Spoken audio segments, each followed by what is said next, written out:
this episode, we have the privilege of learning from the author of 100 Acts of Love. She's an HR leader, speaker, and she's a mother. Welcome to the show, Kim. How are you doing? I'm doing good, Toby. Nice to meet you. Nice to be here. Yes, nice to finally meet with you also, Kim. I really appreciate your presence here today. And I mentioned it very, very briefly before we started. But I would just love to put on record and say I really admire your strength and your courage. I Aw. was reading your story and I was like, oh my God, people go through a lot, a lot. And you are not an exception to that. You've gone through a lot and you're using your experience to even change the world. That makes it even a better thing. Like you took that phase of your life as a gift to impact the world positively. I really admire that and I acknowledge your strength. I acknowledge your courage to do that. God bless you so much. Oh, well, thank you. Actually, I really needed to hear that today because this morning was a tough morning. And so Oh, I'm really grateful to hear that. Thank you. yeah, thank you so much for all you do. Yes, but I'm so curious and I'm so interested in learning about the story. Like, can you tell me how it was like for you watching your 44-year-old husband taking his last breath from cancer? So I often say that that was his last great gift to me. Um, Mm, being able to be with someone who you care about deeply, you love very deeply, who I built a life with, and being able to sort of usher them out, to hold their hand, to sit with them and watch them take their last breath is just such a gift. Um, it was also horrific, right? Because that was the end of our marriage. That was the end of this life that we thought we were going to have together. That was the end of him being able to father, his children, our mm, children. mm. So, I get to say this in retrospect, and I think that's the thing that I want people to know, or many things I want people to know, but retrospect is you all the lessons that I've learned from this journey of being a cancer caregiver, of a widow, of now, helping managers understand how to walk their own teams through grief and or through an employee who's dealing with cancer or loss. Everything that we learn, I learned in retrospect. So in the moment, there wasn't this great epiphany of, oh my gosh, this is his last greatest gift to me. I feel so grateful. No, there was a lot of Mm. tears and a lot of upset and a lot of sorrow. And it took a while for me to get to the place where I was able to really see what a gift it was to be able to usher him, to be able to hold his hand while he left, this world. Yes, yeah. Wow. I mean, it must have been, I can't imagine how, you know, horrible that phase of your life could have been for you. Especially, how you met. It was so romantic. You met in a cave and you got married. You You did actually your moved to homework. California. This is good. You're doing your homework. So yeah, Yes, I. the really was. I met him in a cave. I was working for a company that took schools at the beginning of the year out for team bonding activities, and so he was one of the teachers on this trip. And I invited him to come to the cave. And for some people, being in a cave is scary enough, but my husband was 6'6".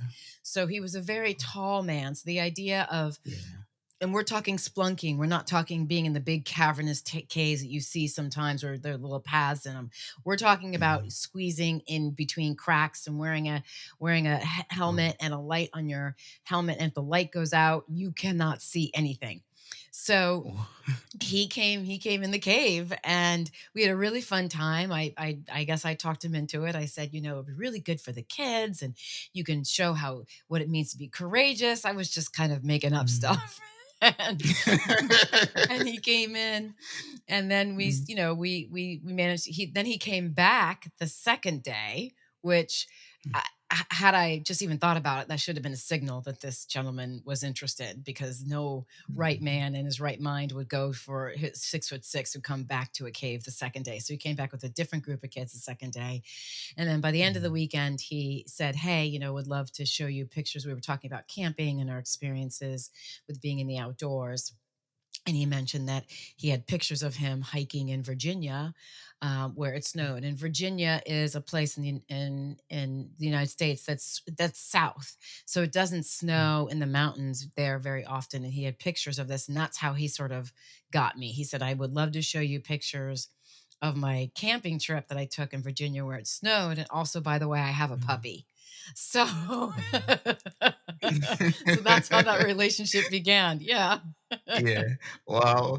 When you were speaking about that, what came to my mind was it came the second time because he found a diamond in the cave. The first day he came, like he saw the diamond and like, I'm going to pick that diamond, and if it takes me to bring other children the next day or the next day afterwards until that diamond I becomes have mine, I'm not never going to leave the thought cave. about it like that, but I love that. And you know what? He Yeah. would totally agree with you. That's so funny. What a great way to paraphrase that, Toby. Well done. I'm Yeah. going to take that with me. Thank you. I'm a diamond. Yes. Yes. Exactly. Or And it could I maybe be guess the I should say I was his diamond, right? We're all diamonds yes. and I happen to be his Mm, diamond. Yes. exactly. Yes. He found his diamond in the cave and said, "Yes, Yep. that's mine." Yep. I like that. I really like that. Yeah. Yeah, thank you. Yeah, but I mean, I would like to learn from that old journey. Like you met, it was wonderful, but then all of it all started. The whole cancer diagnosis and all of that. How was it like then living and caring for someone who had cancer? Great question. And it was hell. I mean, that's not true. Mm, It was very challenging. One of the reasons I married my husband was because I knew he was going to be a great partner. Like he was going to be a great parenting partner, a co-parent. And that he truly was. And so when he got sick, all of a sudden I found myself sort of feeling a little bit like a single parent. The chemo mm, regimen that he was on, he had chemo every other week.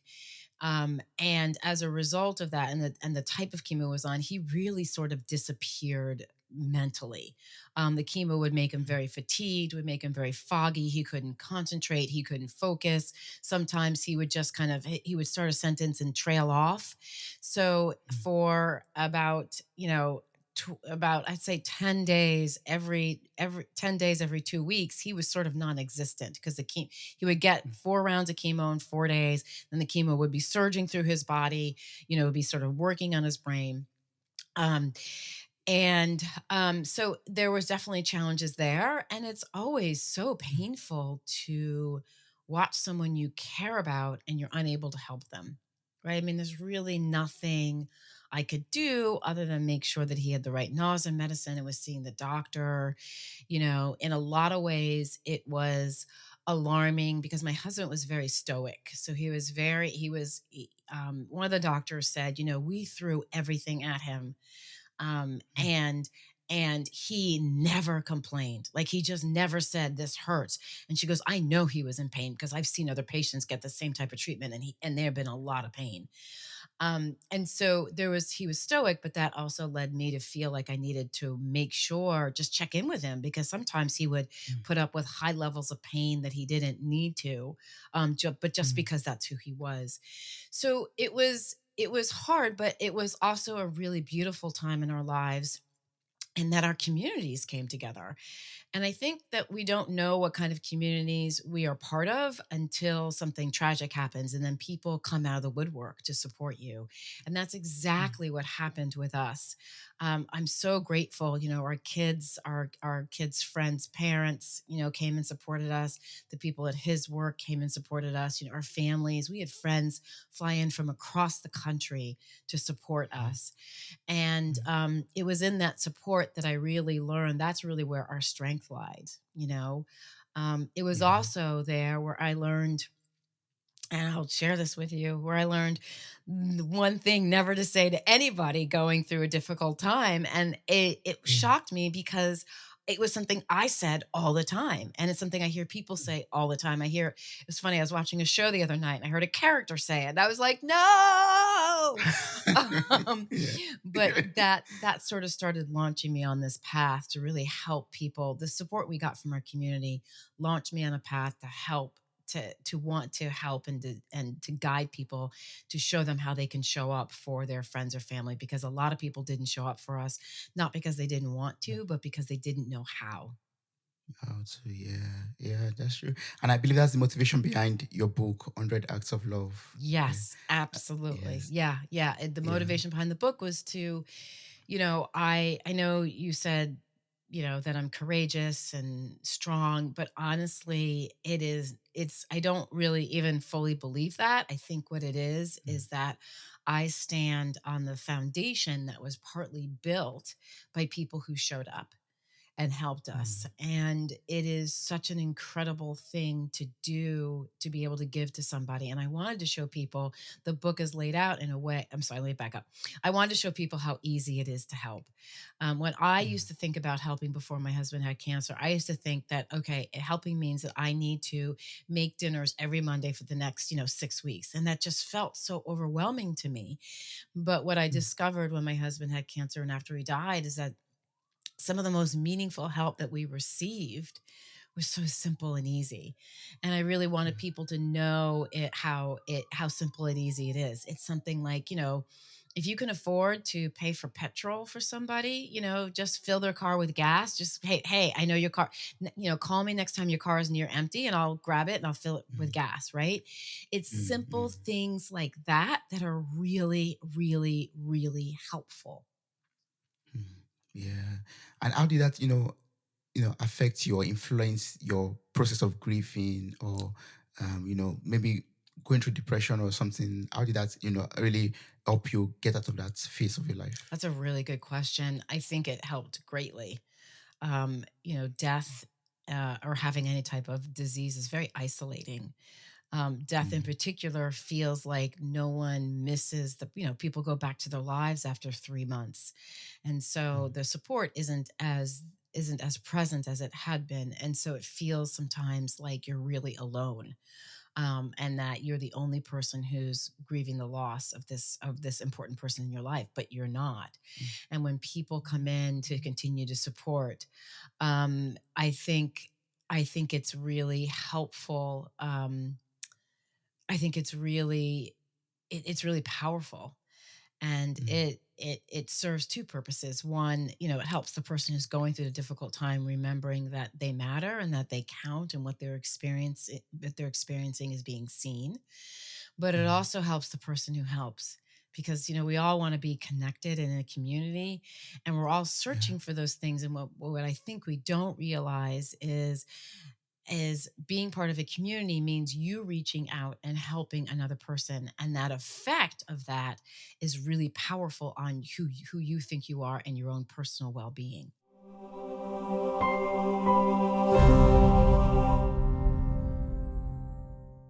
Hi, friend. Are you enjoying this episode? We would love to hear from you. Kindly send us a feedback. Are you following us on Spotify, Apple Podcasts, Google Podcasts, maybe on YouTube and other podcast platforms? Are you following us on Instagram, on Twitter, on Facebook? We would love to connect with you on all platforms. Links and further details are available in the show notes of this episode. Thank you.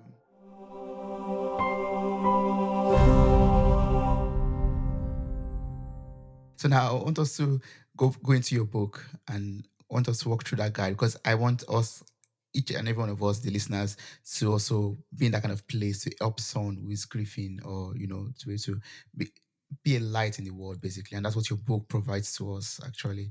So can you like walk us through this guide? Like, how can we love a friend through cancer or a loss?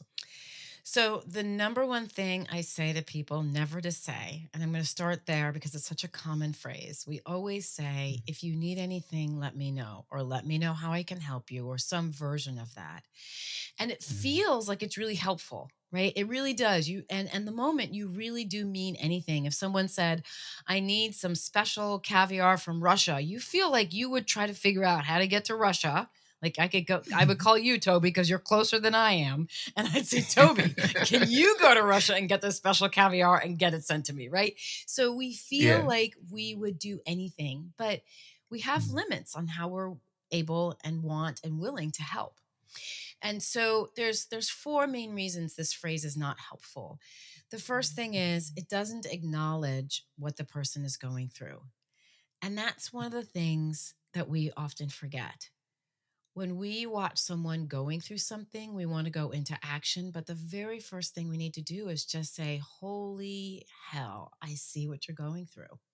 right? mm, And I often say, as an example, is if you go to, let's say something really great has happened. You've gotten married, you're engaged, you're going to have a kid, you just bought a boat, you bought a new car, you got a new job, something really mm, great. And you're so mm, excited about it. And then you go to lunch with six people. And during this whole hour and a half lunch, nobody asks you about it. No one says, "Oh, tell me the mm. baby's name," or "How you doing?" No one says, "Oh my God, what kind of Yeah. car did you get?" No one asks anything. Mm. It doesn't feel very good, does it? No, it No, doesn't. right? You feel Yeah. invisible. It feels awful. Well, the Yeah. same thing holds true for when someone is going through a tragedy. Although it Mm, feels uncomfortable, you want to take the moment to just acknowledge what they're going through, to go, "Oh, like this just kind of stinks. Like, I don't think you mm, should have cancer. I don't want you to have cancer. I love you. I'm scared for you." So that phrase doesn't do that. That phrase moves immediately mm, into action. And action is good, but only after mm. certain things happen. So the Yeah. second reason it's not free, it's not helpful is, Toby, what's anything? Hmm. Like, It's abstract. yeah, it's completely abstract. Yeah. Now you're young. Yeah. And if you said that to me, I would look at you and think, "Okay, Toby, so can you go to school and pick up my vomiting 4-year-old and bring him back to me?" And you're like, "Ew, no, I don't have kids, and I'm not going to wreck my car like that. It'll disgusting." Right? Mm, So mm. anything is too big a word. It's just too big Yeah. a word for anybody to wrap their heads around. The third Mm, reason it's not helpful is now you have put the person who's in crisis in the position of having to figure out what anything is. And when you mm. think about it and people want to help you, you really need the most help in your day-to-day life. But we Yeah. go through our day-to-day life kind of like automatically. So it's really hard to break apart our day-to-day life and to find one or two or, like three things you can help me with. Like, yeah, I needed Mm, help. I needed pasta, but not until the water was boiling when I realized I was out of pasta. mm. One time, I love telling the Yeah. story. One time, my kids, we had to use paper towel as toilet paper because we ran out of Oh. toilet paper because I forgot to add it to the list of the grocery list that my friend was shopping. Like, I needed things Um, immediately, and mm, and I couldn't think of anyone to call when they said, "If you need anything, let me know," because so many people had offered it. And then the mm. last reason it's not helpful is now you've put the person who you care about and want to help, you've put them in the position of being very vulnerable and coming Mm, to you to ask for help. And what mm, I've discovered in doing a lot of podcasts from people all over the world is that asking for help is hard. mm. We're That's not true. often very good at it unless it's like people we know really, really like our close knit friends, a close family unit. And Mm, it's hard on a regular basis. And when you're in crisis and you really need someone to pull through, it's even harder. So, those are the four main reasons that that phrase is never a good phrase because you're putting all the onus and pressure on the mm. person who you want to help to take action to figure out all these things. So, what I often Yeah. do is Mm, I tell people to do two things. The first thing is to acknowledge what they're going through. And that doesn't feel like you're doing anything. It doesn't feel like you're taking any action, but you're acknowledging them. Your acknowledgement is allowing you to connect with them. You're not trying to mm, fix it. You're not trying to say, "Stay mm, strong," or "You got this." You're not trying to make it go away. You're just sitting in the yuck with them for just a little bit and saying, "Ah, God, this sucks. Like, I'm mm, so sorry this is happening to you." Another phrase you can use is, "I don't even know what to say. I'm speechless." mm, Right? That phrase mm, comes from a place of, I I what's happening to you leaves me speechless, which is really mm, powerful. mm. And then from Yes. there, you do want to offer help, but you want to offer something specific. One of the best Mm, things that you can do is, I love this help, is I had a friend who would call me and she said, "I'm heading to the grocery store. I want you to open up your cabinet and tell me, what 5 things are you almost out of?" Right? We are almost out. All of us are almost out of mm, 5 things in our refrigerators or cabinets. That's And true. then she said, "I'm just gonna drop it off at your door." So there's Mm, a signal there. One, it's a really quick way to help, right? And I mhm, don't feel like I don't feel guilty for asking her because she did offer. Two, it's mm, very specific, so I know 5 things, not 10. mm. I could probably put in 6, but I feel like 5 feels containable to me, Yeah, right? yes.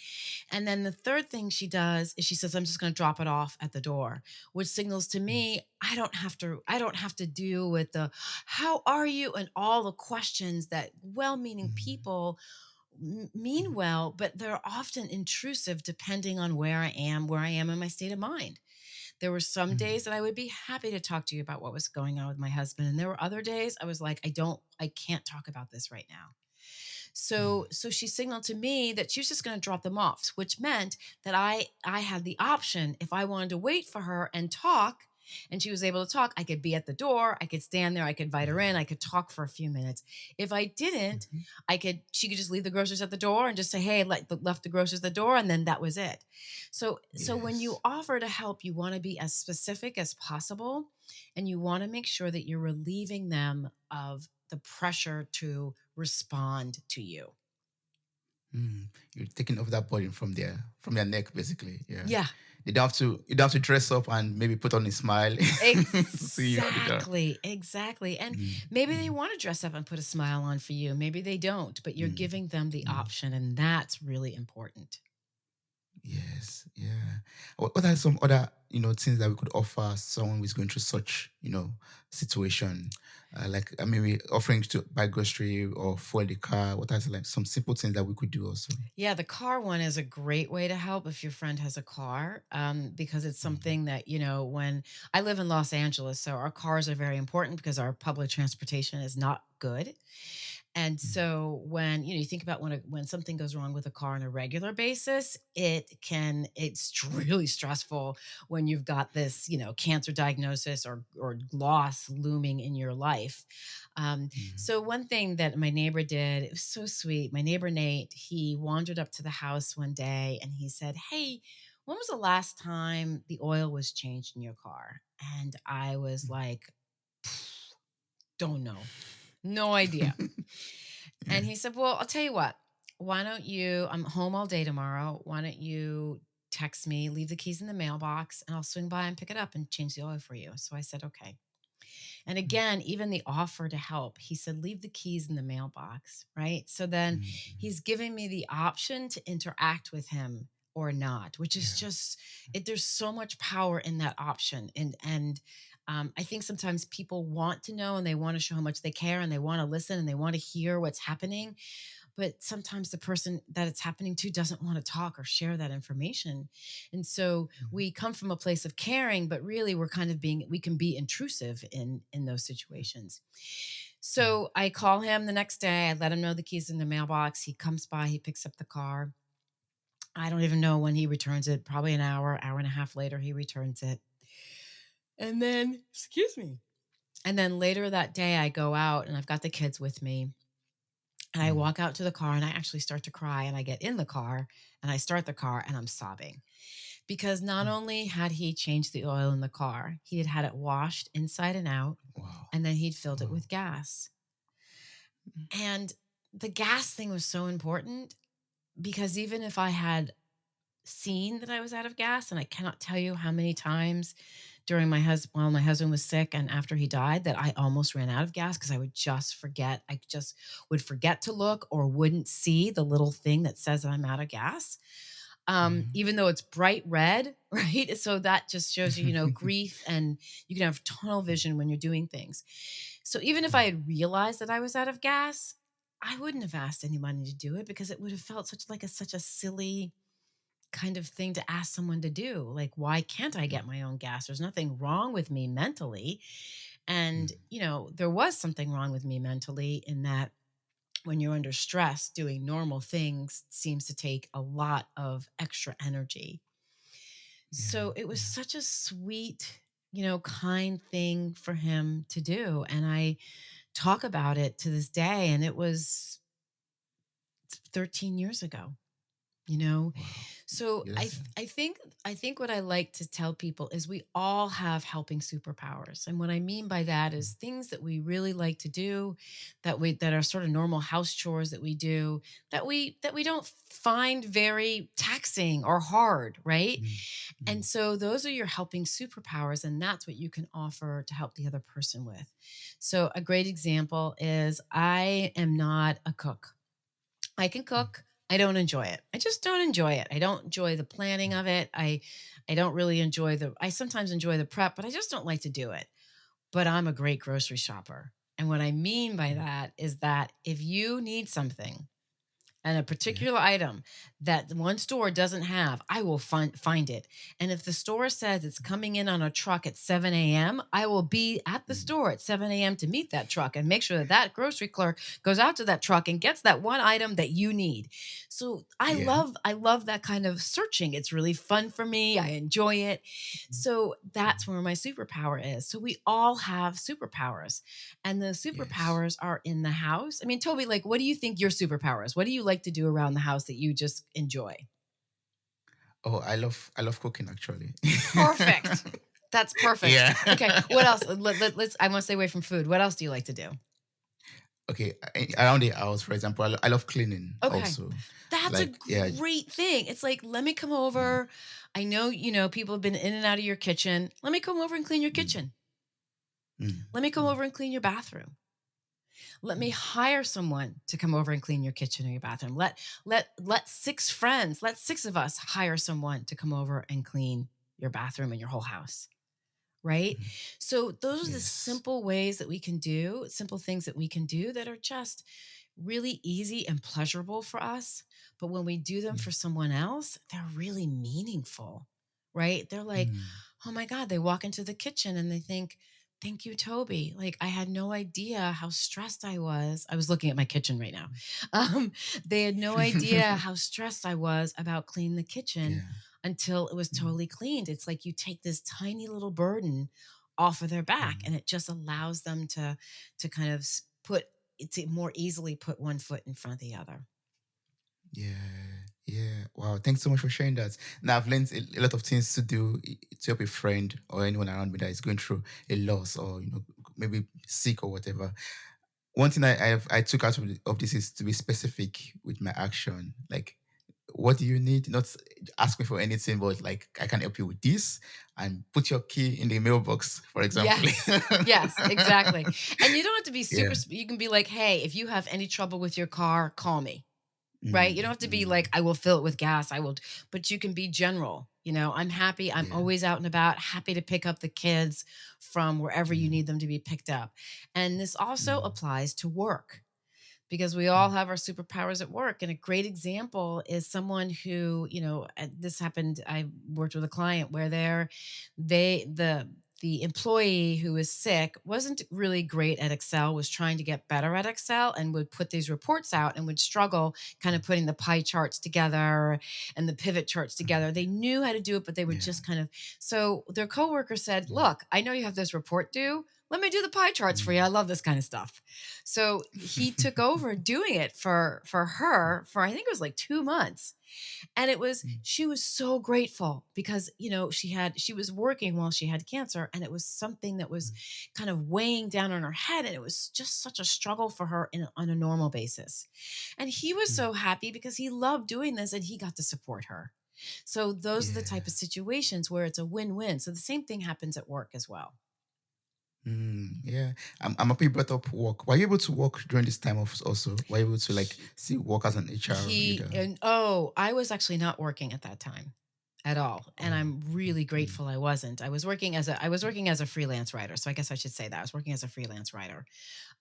So I mm, was grateful that didn't have a job. And then once it was difficult to finish up the last few projects I had after my husband was mm, diagnosed. mm. Yeah. And how did you talked about that mental stress. You're going through a lot and the trauma I believe that came with it. People could help you with physical things, clean the kitchen, fill up your car with gas, maybe wash the car for you, but that mental stress or trauma is still there. and it takes a lot to work that out or work through that. Basically, how were you able to like heal from that wound that you had That's a mentally? whole nother Yeah. podcast, my friend. But Yeah. the long and short of it is, Mm, I believe it was I always forget exactly what year it was, year 2 or 3 after my husband died, I fell apart. mm, There's a focus after someone dies of getting through the firsts, right? First birthdays, first wedding anniversaries, first kids' birthdays, all those kind of things.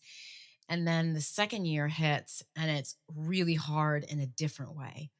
And for mm, me, the second year was like, oh, there's a second year, which means there's going to be a third year, a fourth year. It felt mm, really overwhelming to look at all the years that my husband was going to be dead, because he's going to be dead for a very long time.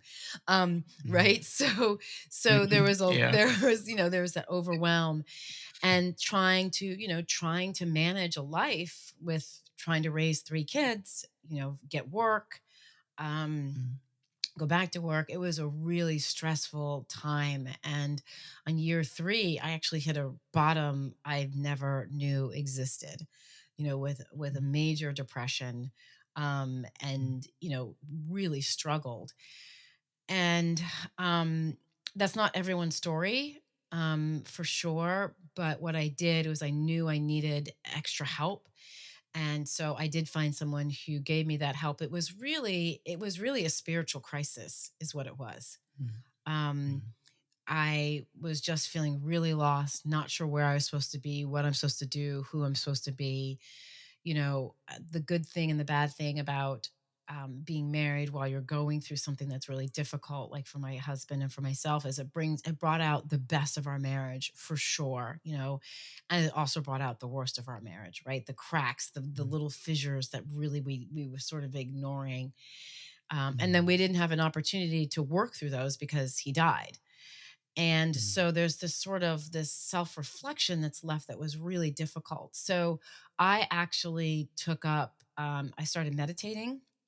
Really, mm, really important and I meditate every day now. It's very important to my mental health. I changed the way I ate because I realized some of the foods that I was eating had negative effect on my mental capabilities. On also on, if I'm not treating my body right, I couldn't treat my mind right. mm, So I changed the way I ate. I, now meet regularly with a small community of people where I get to assess my day and mm, own where I've made mistakes, and, but also own where I've done really well, where I've improved. So yeah. those things are really what got me back to my feet again. But yeah, Mm. it was not, "Okay, the year's done. You passed a year being a widow. You're good to Mm. go. Enjoy life." It's It's not that easy. it's Not n that yeah, easy. I wish it was, but yeah, it Mm, was not mm. that easy. It's not. Well, it's so touching. Like I feel like I really admire what you've gone through. I said I don't admire what you've gone through. I admire the strength that you're able to pull through that old phase, and now you're here, an HR leader, and you're helping people also to navigate through that phase of their life if they're going through that also. Yes. And that's so. I mean, I'm almost teary right now, but yeah, I'll Oh, keep my emotions to myself. well, Yeah. I think the thing we forget is, yeah, it was my story and my journey, and sometimes I get teary-eyed. I kept a blog, and then recently I've been going back to read it, and I read it much more objectively, and I'm like, "Oh, this is so sad." Like, it just breaks my heart. Mm, yeah. But the other thing is, the beauty of what happened was I really learned, like, the power of one, right? I learned Mm, how much people matter and how much they mattered to me, and I had to stand in to understand how much I matter to others. I couldn't go mm, around continually telling myself, "Oh, it's okay that I don't call them. It's fine. It's no big deal." I couldn't do that because mm, because my calling them could make their day. right? You Mm. can't like Yes. I Yes. think it is I had to stop playing small. I had to stop Mm. pretending that if I'm mad at somebody and I'm telling that my being angry at someone is no big deal, because it is a big deal because it hurts them, right? Mm-hmm. And it also hurts That's me. true. And in the same way, being kind to someone is a big deal because it can make them very happy. It makes them feel seen and it makes me feel Mm. connected. So I Mm. think that that's really what I came away with was I can't none of us has any business playing small,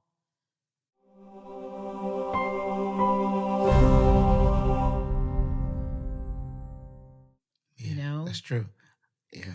I'm taking that out of this episode. I have no business playing small. Yeah. Yes, Yeah. yeah. So, mm. No, earlier you talked about the works in at the workplace. For example, Point Excel. I'd love us to explore that a little bit because unfortunately, or fortunately, when we are expressing a loss or going through a lot of things privately, we sometimes still have to work Yes. and still earn money to make ends meet. Yes. So how can people at work, for example, like you are an HR leader or a manager or someone at work, also help support someone who is experiencing or having a sickness or disease or cancer, for example, or going through this loss, like maybe the death of a loved one? So there's a lot of different ways. I developed something called the North Star strategy, which talks about the 5 stages that I often target for managers because managers are really struggling with how do you show sympathy and empathy to your employee and still help them get work done, right? How do you work with them and still Mm-hmm. be productive on the team? Let's talk about 2 sides. So there's the employee. You're the person with cancer, whether or not you in the United States, you have a choice of whether or not you want to reveal your diagnosis. You don't have to tell your boss. Um, I always say it's an opportunity. A lot of people like to keep their lives private with the idea of I don't want anyone knowing because I just don't want people on my business. But when you Mm-hmm. do that, which is fine and fair, but when you do that, you're cutting off your community. So just kind of you can do that, but then you can't turn around and say no one cared about my cancer, no one helped me, which is what I often see people say I'm private and then no one helped me, no one cared. Well, you didn't let people in to show that you care and you didn't let people in to care for you. So of course they Mm-hmm. didn't, they can't they wouldn't support you. So Mm-hmm. I think that's a really important thing to remember. And not all workplaces are going to be places where you want to share. You might have a boss who people are often afraid they're going to be fired because they have cancer. If they reveal, they're afraid their boss is going to make them do really simple tasks, things that they're not going to be engaged with. They're afraid their Mm-hmm. coworkers, maybe you live on a really, maybe you work on a really competitive team. So your coworkers are going to like, take your clients, whatever they can do. Mm-hmm. So Yeah. how, when, and how you reveal what's happening in your life is something Mm-hmm. that you have to really have coaching. I mean, I would always suggest you talk to someone else about and really think about it carefully because you want to make sure that you're keeping yourself safe above all else. So that's that Mm-hmm. side. And when you do reveal, I always tell people to be very careful with their expectations. A lot of times, like, there's a Mm-hmm. saying I love, which is expectations are resentment under construction.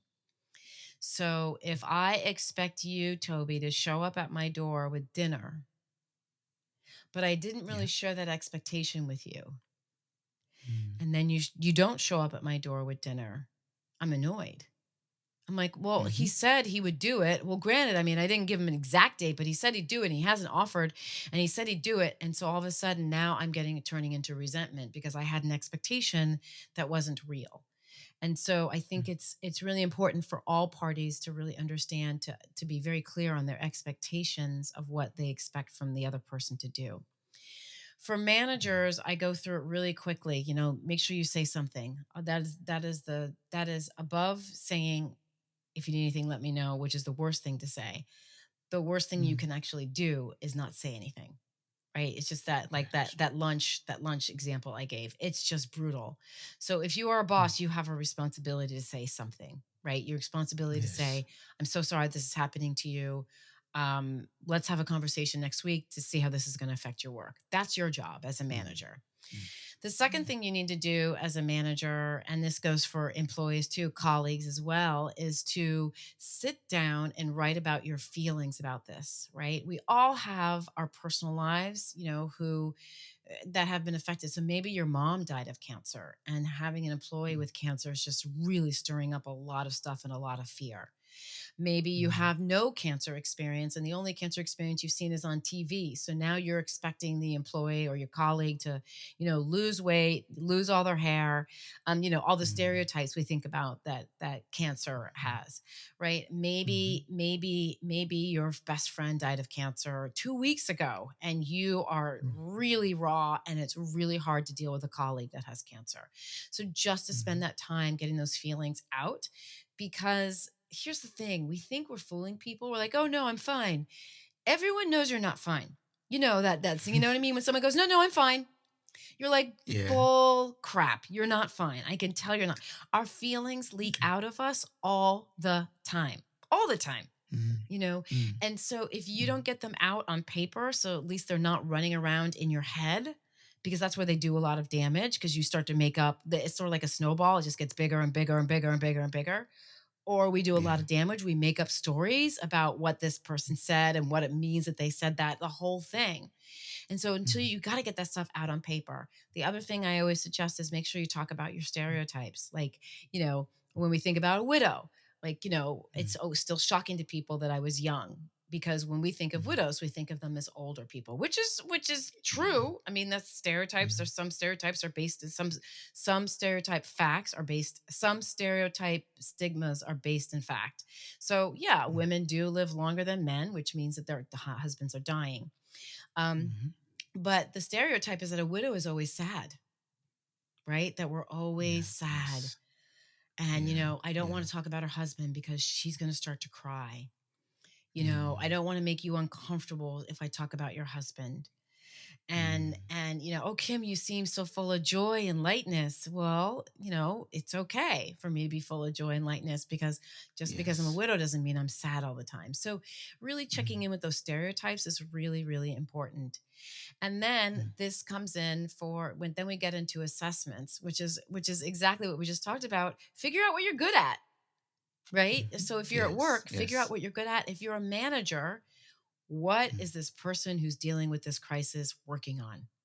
Get a mm, really good picture of what they're working on so you can figure out how you can support them and also get the work done. So taking a big view of that and also mm, understanding what your organization can offer.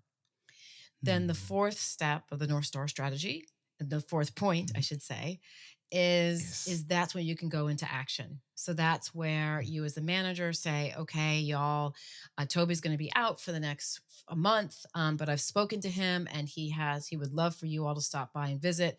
But we could only come in on Fridays, and we need to call him before we go. So we've mm, elected Kim is going to be the go between you all and Toby. So Kim's going to be taking messages and taking them over to Toby and talking to him and see if he wants anything. So that type of conversation, yeah, right? mm, It also mm, happens with work. So maybe you are working, maybe you're working 3 days a week and you're taking Thursday and Friday off for treatment. So that means that your manager and you are sitting down and having honest conversations about the kind of work you can complete, because you're not going to be able to mm, do everything that you were doing before, and you still want to no, be involved in doing some work. Work provides a great foundation for most of us. So what does that mm, look like? And then you're setting you as a manager are setting those expectations so it's really clear about what good work is for Toby when he works 3 days a week.